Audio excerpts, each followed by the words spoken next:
Hey guys, Dave Wampler here. Today, we're going to be cleaning my Atlas Gunworks Athena. I'm going to try to do my best to make this video short, sweet, and to the point. All right, today I'm going to show you how to do a deep clean on this puppy. I'm not going to go as far as taking the grip off the frame, but I will show you how to do an extended field strip, as well as cleaning all the internals and the guts here, and then as well as doing cleaning the extractor and everything at the top end of this puppy. All right, so let's get into it. I will probably break this video up into a few different sections, so it's not a one long 20 or 30 minute video of like everything I'm doing. It'll be some smaller clips. So this way you guys can kind of search that a little bit easier.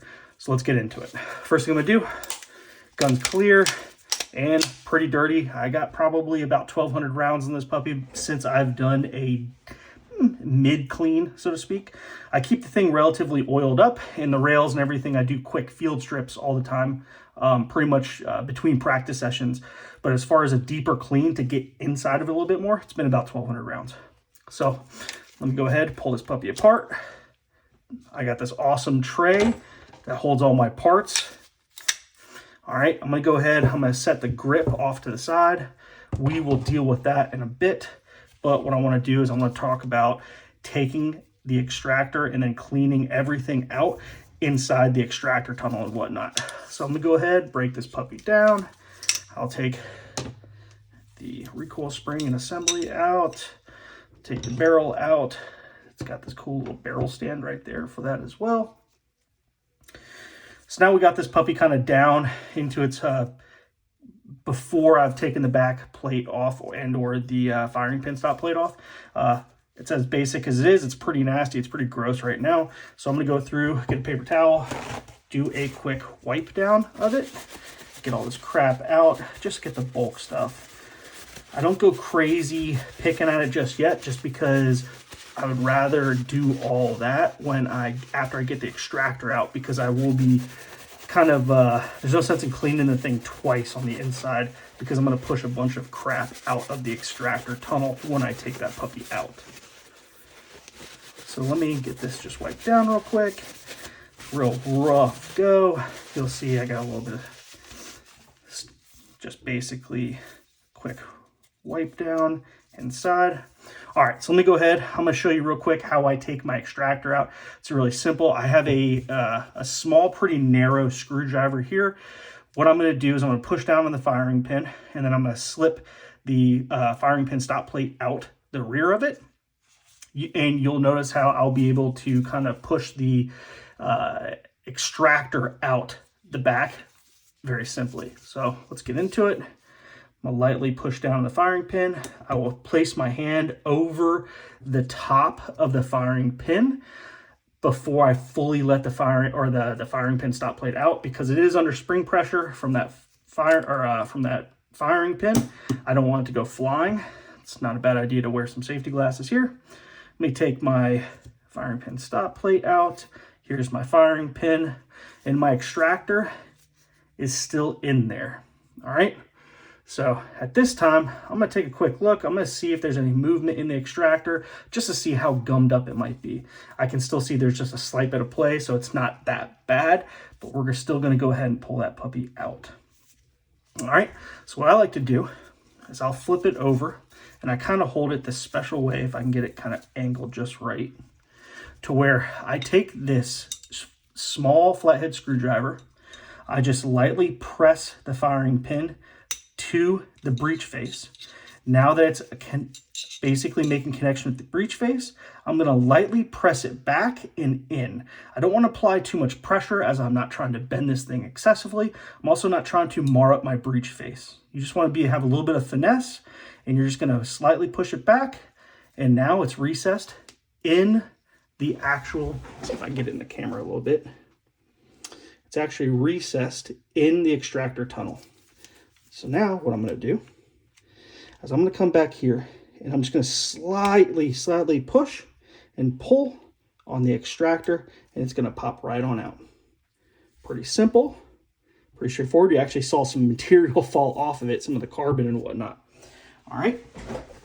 So what I'm going to do now, and let's just do a quick, actually I'm going to set this aside. We'll clean all this stuff at one time, but let me go ahead and see if I can focus in here on, you'll see how much crap is actually in there. It's actually helps it that it's against the paper towel. You'll see that there's a little bit of crud and stuff in there, but I do a pretty good job maintaining this puppy. So, all right, what I like to do now is I like to take my screwdriver, and I'm not telling you to go in there and go crazy scraping and marring the thing up on the inside up, but what I like to do is lightly press around the inside of that extractor tunnel to get all that carbon that's kind of built up on the walls, everything that's kind of gone back up inside there while the gun is firing, and I'm pushing all that material in there. All right, I don't go crazy scraping. I'm more applying a circular motion to the walls of the inside of the extractor tunnel. I'm not sitting there trying to scrape it, if that makes sense. I am making every effort not to mar the inside of it. All right, you'll actually see when I tap the back really lightly, you'll see some material come out, and you'll actually see material on the actual screwdriver itself. You'll see how much crap came out of there. There you go. Not too bad. Pretty decent amount. Not a ton, but you can tell it's dirty. I'm gonna go ahead and grab another Q-tip. Now that we have scraped the inside of the extractor tunnel, I like to take a Q-tip and run that in there quite a bit. Just kind of back and forth. Really get all that stuff that's kind of built up in there. You'll see how dirty that side of the Q-tip is. Let's switch to the other side. There we go. Work that back and forth. There we go. Let's do one more. There we go there. Pretty simple, pretty straightforward. Nicely done.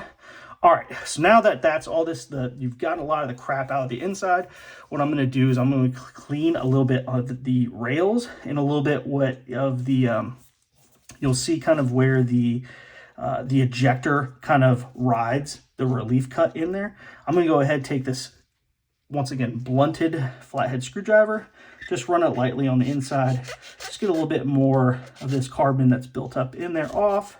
One thing I like to check here is a little bit of, make sure that there's nothing marred up inside here.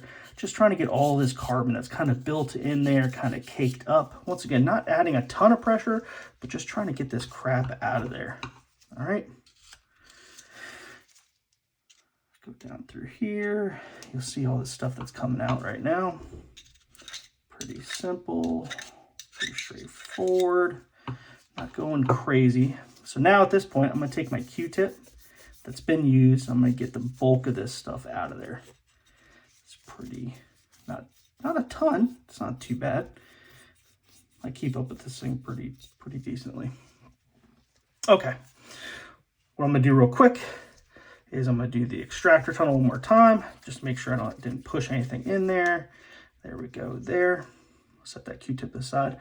Now, when I clean the firing pin channel or tunnel, whatever you want to call it, what I like to do is make sure I have a relatively new Q-tip. I don't want to be adding any debris or pushing anything into that firing pin tunnel. I want to make sure that thing is as clean as it possibly can be. I do not oil my firing pin or anything along those lines. I like to try to keep that stuff dry so that nothing has a chance to stick to it or adhere to any oils or anything along those lines. All right, so what I'm going to do now is I'm going to take this Q-tip, I'm going to put it down in the firing pin tunnel, do a quick swab, make sure we're good. I'm going to double check it. I just looked down it to make sure we were straight. Doesn't look like there's any debris on the inside. So at this point, the last thing I'm going to do very quickly is just run a Q-tip on the rails just one last time before I go back together with it. Actually, we're actually going to set this off to the side, and I'm going to clean these other parts. Let me put this in my fancy tray. There we go. All right, let's talk about the firing or the extractor now. So you'll see the extractor. I mean, it looks pretty. I mean, it's a little dirty. It's not as crazy. I've seen a lot others that have been substantially dirtier, but I want to show you real quick. I'm going to take my screwdriver. I'm going to show you exactly how much crap. Let me see if I can pull it up on the camera a little bit better. You'll see how much soot and whatnot is built up on there. I'm I'm gonna go ahead, I'm gonna scrape this off on the paper towel, and then you'll show you again a little bit closer to the camera. Here we go. Get this crap off of there. You'll see I'm not applying a ton of pressure. I'm just getting enough pressure just to get the crap off of it. I'm not trying to mess with the extractor face or anything along those lines. I'm just trying to get it clean. All right, not much pressure. There you go. Simple as that. There we go. You see how much crap came off of it additionally. Let me get another paper towel. There we go.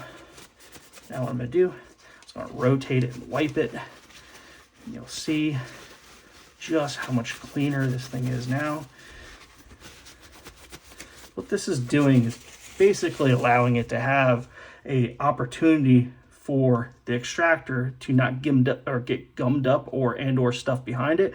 And it also allows the brass, when the brass is getting or is coming into the chamber and it sets behind the extractor, if you have material that gets built up, it artificially pushes the extractor out a little bit, and you could have where the extractor doesn't quite grab the rim of the brass or the rim of the case. And that's where you can start getting those failure to extract situations. So I find it really important to make sure this is super clean here, and also make sure all of this is clean back here so there's no interference with the actual tuning and or the bend that happens when this thing is actually actively being used. All right, so let's see one more time, see if I can get a little closer. You'll see how much cleaner that is. All right, looks pretty good. Let's go ahead, let's do one last check of the firing pin. Everything looks good here. Let me do one little quick wipe down. Paper towel. I like to go new paper towels quite a bit. There's one thing I use a lot of, it's paper towels. All right, there we go there. Set this off to the side. Let me go ahead, put my firing pin back in. There it is there. It's captured on the one side. Let me double check that. Yep. Open side here is the side that doesn't capture. If you ever get screwed up or trying to remember which side actually goes on, or places back on the firing pin, it's going to be that little bit tighter side to where it can't drop off. This way there's no binding in the breech face or in the firing pin hole. All right, so this is all clean. Let me do a quick wipe of the firing pin stop plate. There we go there. Let's go ahead and put everything back into the slide. So first thing I'm going to do, I'm going to take my slide and I'm going to take my extractor and I'm just going to place it right back into the frame or into the slide itself and just apply just a little bit of pressure. I'm not just trying to finesse it in there. I'm not trying to force it, or like if you're forcing it or doing something that doesn't feel quite right, odds are you have there's a little bit of bend or something too much that's happening in there, and it should go back relatively simply. If there's any resistance on anything you do in these guns, you want to take a quick step back and look at and see what you're doing. Okay, now this is in there, and it's nice because this is actually flush and it's very nicely fit from Atlas. So this retains up. Everything looks good from the inside of the breech face. Next thing I'm going to do is I'm going to take my firing pin. I'm going to slide that, drop that right down on in there. Lastly, what I'm going to do is I'm going to take my firing pin stop plate and I'm going to lightly insert it to where it is barely touching the firing pin. It has already started past the extractor with where the extractor groove is. So now all I have to do is press the firing pin directly in. And this is a situation where you want to go kind of straight down with it. This is how I do it, at least. It's very simple to be able to eject this puppy. But now that we have it there, I just press straight in. Make sure we have good actuation. Everything feels good. Everything feels solid. And that, ladies and gentlemen, is how we clean the extractor on my Atlas Gunworks Athena. All right, now let's go ahead, transition to the other side of things. Now that this is more or less clean, I will oil it when I assemble the rest of the gun after I've cleaned other things. let's go ahead and clean the bottom end. So coming over here. So this is relatively straightforward as well. I am not going to take apart the grip off of the frame. That is just, it's a lot more work than what I'm going to do today. I pretty much do that one time a year, and that's usually at the end of the season. I don't really take an off season personally, but when I find like a 2-week gap or whatnot is when I will separate the frame from the grip itself. But for the most part, I never need to do that. So right now, let's get into it. What I'm going to do is do a quick wipe down just to get a bunch of the big crud off. This thing's actually not too bad either, but I need to make sure it's clean because I am shooting a match this weekend, and there's one thing I'm a stickler for is making sure my equipment's ready to go, so that is not a factor. All right. Here we go. Okay, so let's take this puppy apart, make it real simple. I'm gonna make sure I safely drop the hammer so it's loose. Just so happens this mini screwdriver is just big enough to be able to take the pin off for the magwell. I just add a little bit of pressure down real quick. Simple as that. And let me press that the rest of the way out. Pull that pin out. I'm gonna set this stuff off to the side. Actually, let me put it in my fancy tray because I have the tray. Let me take my magwell out. Now what I like to do is I'll take this panel out just because, well, why not? I don't want that falling around when I don't have to. This one's a little bit tighter in there, so I'm gonna leave that where that is.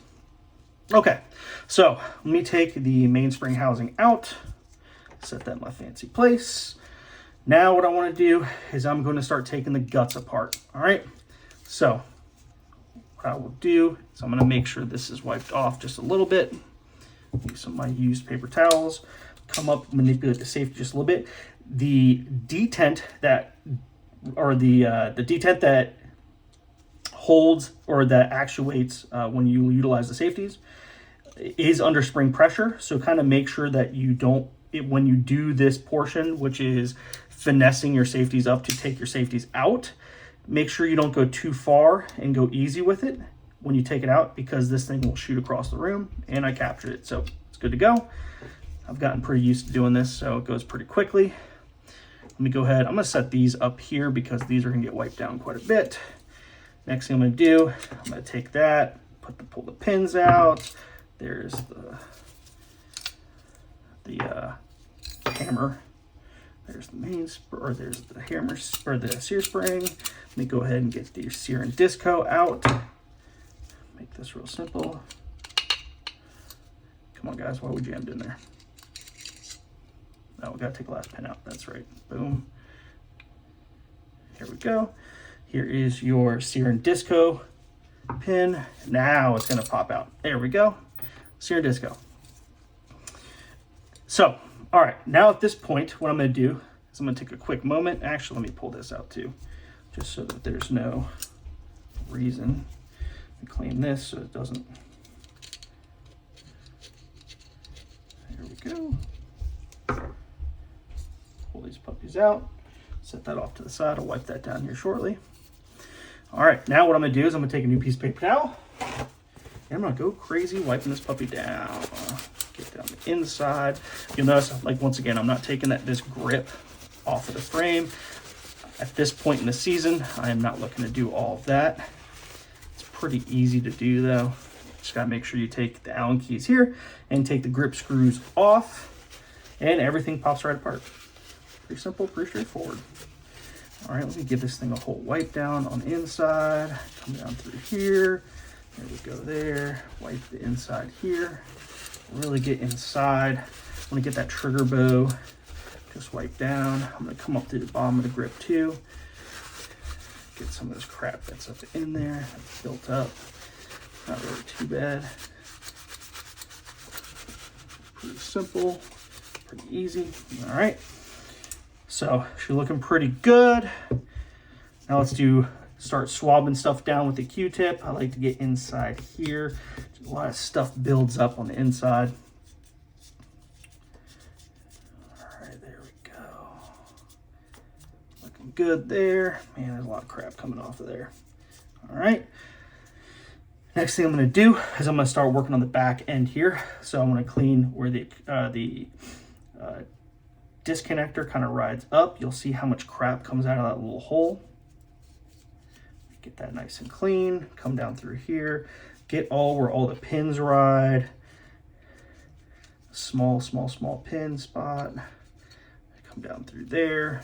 And I'm going to do a quick inspection on the inside to kind of see if there's stuff that's any buildup. Usually there's no buildup, but there is a bit of oil, and you can tell that there's like a little bit of crap in there, but it's not like a carbon buildup like you're seeing typically, you know, in this inside on the rails or like on the slide itself. Okay, so now that we've done that, looking on the inside here, one more quick swab. Just make sure where all the hammer, the sear, the disco, and the hammer spring ride, that there's no gunk or crap in there. Let me check out the trigger bow or the trigger and trigger bow. Everything's riding smoothly. Everything in the backside is clean. Everything looks good to go. So I'm gonna set this off to the side for 2 seconds. And I'm gonna clean some of the components. Grab a new paper towel. Let's come here. I'm gonna wipe down my hammer real quickly. I just like to do a quick wipe down of everything, and then I'll go over it with a Q-tip. Just get it clean, or even that much more clean. All this stuff I'll just wipe on the paper towel. There we go there. The same thing, wipe on the paper towel. Pull out this disco, wipe down the disco. Here we go here, bang. That looks good there. Get the sear, quick wipe down there. Here's the safeties. Wipe this down real quick. Wipe this down real quick.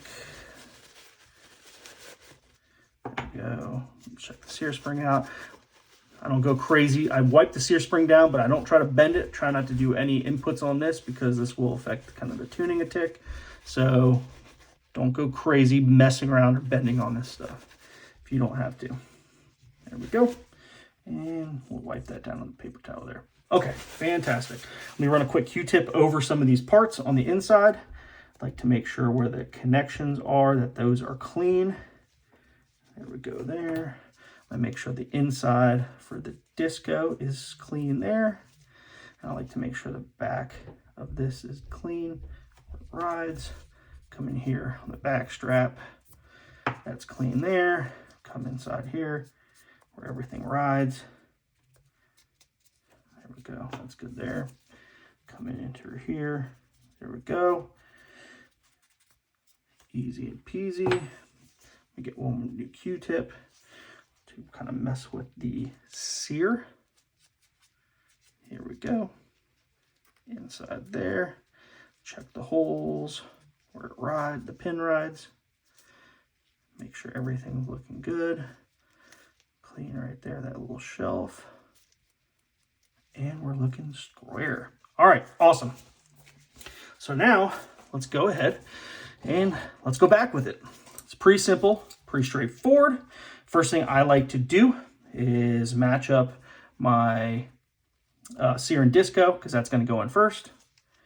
All right, bringing those puppies back here. There we go. Lay those right in on top of each other. And then what I'm going to do is I'm going to insert these puppies right on in there. Sometimes this takes a little finesse. There we go there. Drop that pin right on the inside. There we go. Nicely done. Pretty simple. That's nice and inserted in there. There's no resistance. Everything's nice and clean. Okay.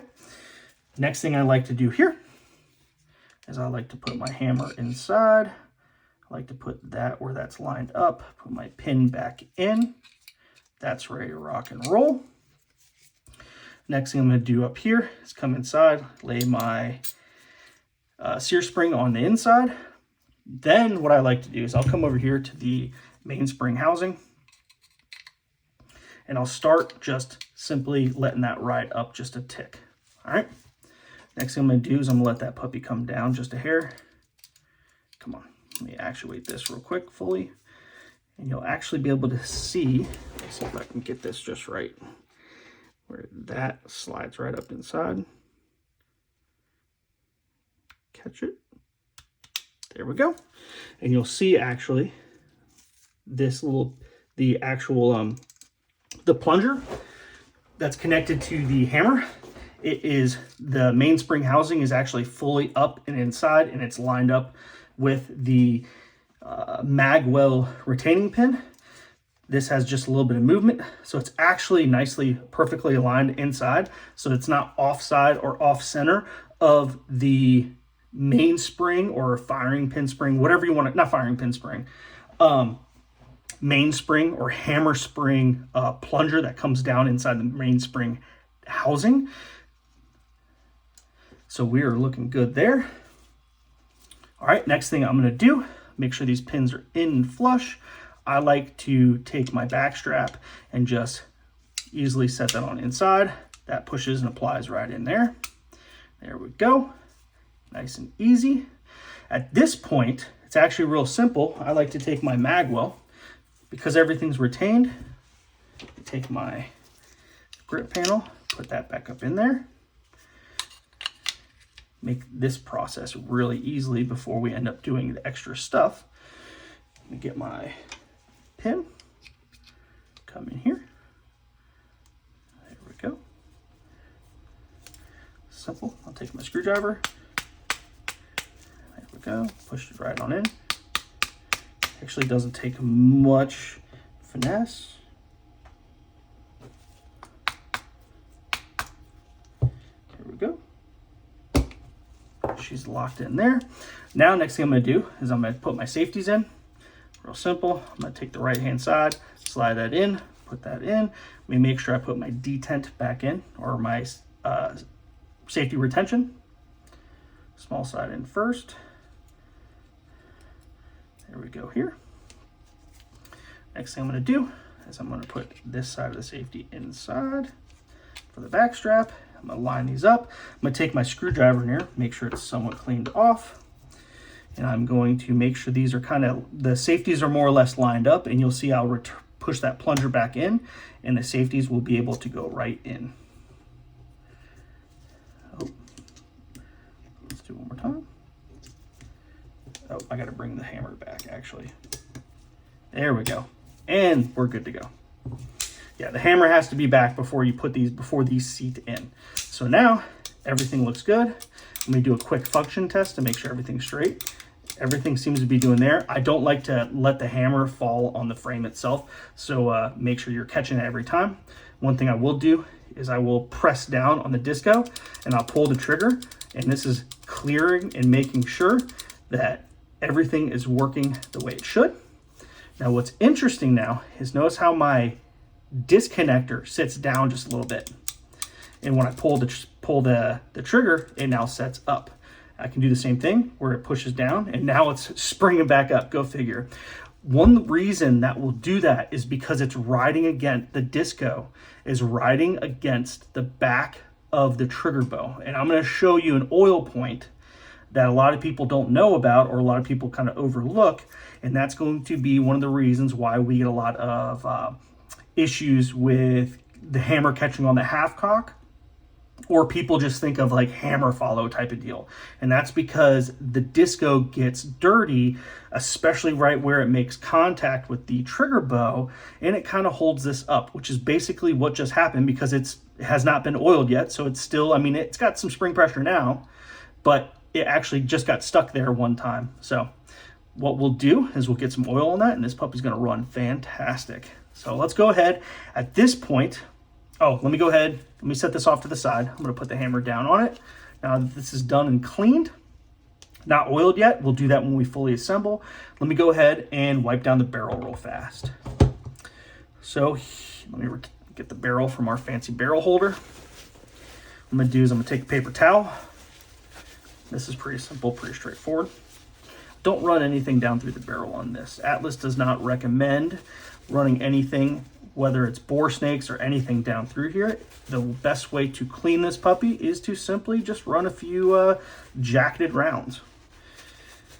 It's funny, when I used to shoot my CZ a whole ton, it was the same thing. Like I just found myself, I would never run stuff down through the barrel. I just found myself, when I was running coated bullets, every time I wanted to clean the barrel, I'd just get some factory, you know, I don't know, 115 grain Blazer FMJs, run that through the puppy, and it would clean that barrel out fantastic. All right, so now what we're gonna do, just do a quick and dirty wipe down of this, and she's more or less ready to go. I like to make sure that feed ramp is nice and clean. And then one other thing I will do is take a Q-tip and run it just in the chamber. I won't actually run it down into the lands and grooves or anything along that, or the rifling. I just like to get the stuff that builds up inside that chamber from when the brass expands. You'll see you just get a little bit of crap out of there. All right, good to go, looking good. The link is running smooth. Doesn't look to be like there's any wear and tear. We're straight, ready to rock and roll. Okay, so let's go ahead. Let's start reassembling and lubricating this puppy and putting it all back together. So let me do this. Let me go ahead, get another paper towel, put this down over this section to keep with the carbon that we're dealing with. Let's go ahead, and I like to use gun butter. It's a fantastic lubricant, works very well. I'm gonna go ahead, I'm gonna oil up the barrel. I'm gonna oil up the slide first, and then I'll oil the barrel, and then I'll oil the frame, and I'll assemble the rest, or oil the bottom half and assemble the rest of it. Here we go. We oil the rails, oil back here, oil inside in the lugs. I like to oil a little bit of front, and then I like to look for there's any weird contact patches or any wear in the actual coating, and I'll add just a little bit of oil there because clearly parts are making contact. So let me rub my finger in there, get this stuff nice and wet. I like to run my guns sopping wet. It makes these things, it keeps things lubricated. It also makes and keeps the carbon in a liquid state to where the gun can evacuate it out when it's firing, so that you don't have to worry about buildup or things drying out during a session or competition. All right, so I like to get this puppy nice and wet here. I put just a little bit on the feed ramp just to help, basically not help the bullet go up, but it's going to help from more carbon building up on the feed ramp. I'll go ahead, put that inside there. I'll leave that there. The frame is pretty much, or the slide is pretty much good and ready to rock and roll. Let me just get this here. I'm gonna set this off to the side. So that is ready to assemble. Next thing I'm gonna do, let me go ahead and oil this puppy up. I like to add just a little bit on the top of these rails where it builds up. It just, once again, keeps the carbon that builds up on top of there in a liquid state, so it doesn't have a chance to get even that much harder during the sessions. All right, come down through here, a little bit of oil, just a dab on top of the disco, and then let me see if I can get the right perfect angle to where you can see. Let me see if I can see it, but you'll see right down there, right where the disco, see if you can see it. Let's see if I can take my fancy dancy. Actually, let me use my screwdriver to show you. But right here, where the disco makes contact with the trigger bow, you want to put just a dab of oil there. It does not take much. You can actually see, let me see if I can get in the light so I can make sure it's oiled.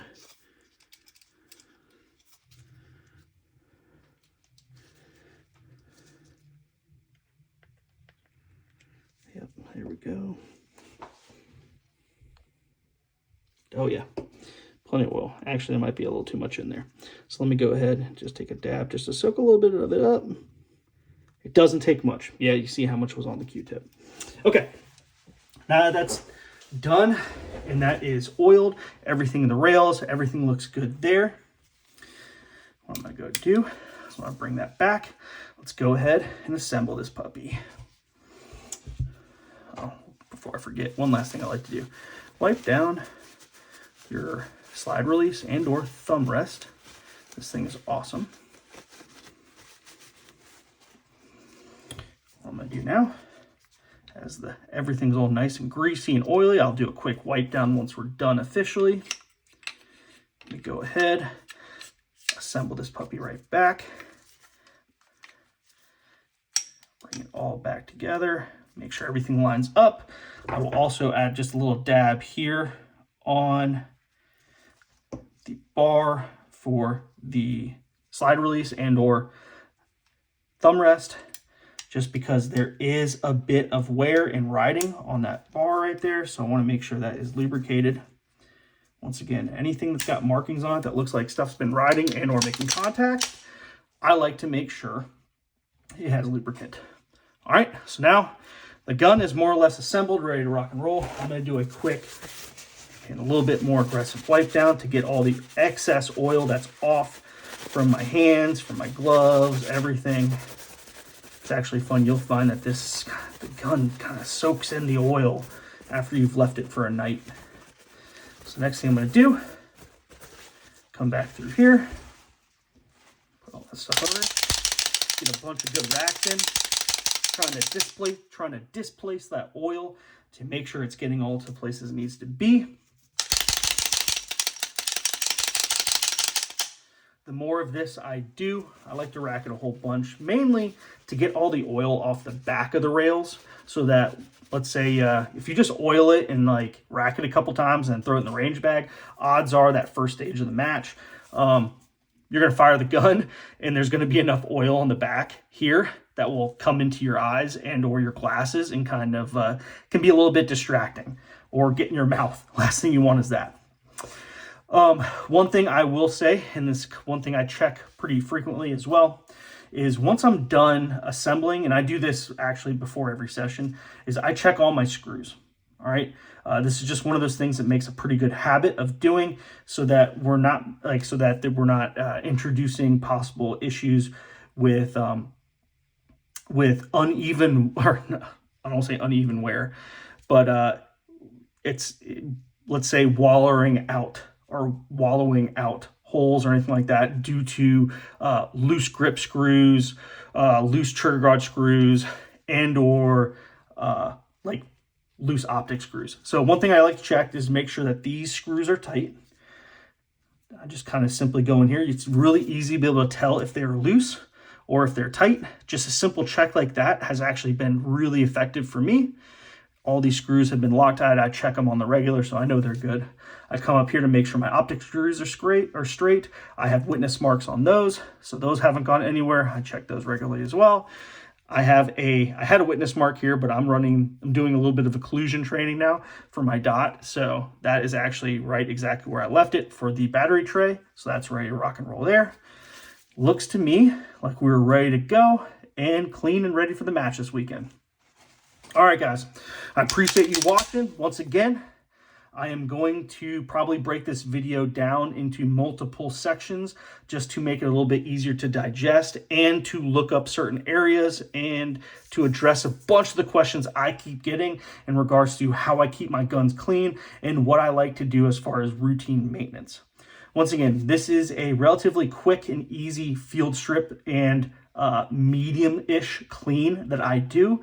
I didn't put anything in an ultrasonic cleaner. I didn't go crazy. I just did a quick wipe down and get all the big stuff out of the gun and make sure that the guts and everything are relatively cleaned and wiped down as well. This is what I pretty much do all season long. Between matches, between practice sessions, I just do quick and easy field strips that take like 10 seconds. But this is something you can do to make sure that these guns are running 10 out of 10 all the time and you have no issues. And this has been a kind of tried and true method that I've applied throughout my shooting career, and it's never failed me. And these guns have been nothing but flawless for me in my career. And that has a lot to do with the quality of the product and keeping up with it. As long as you make sure these things are clean, they're going to run fantastic. All right. With that being said, appreciate you guys for tuning in. Let me know what you guys think. Give me comments, give me feedback. I would appreciate it. Let me know if there's any other videos you'd like to see, and we'll go from there. All right. Later, guys.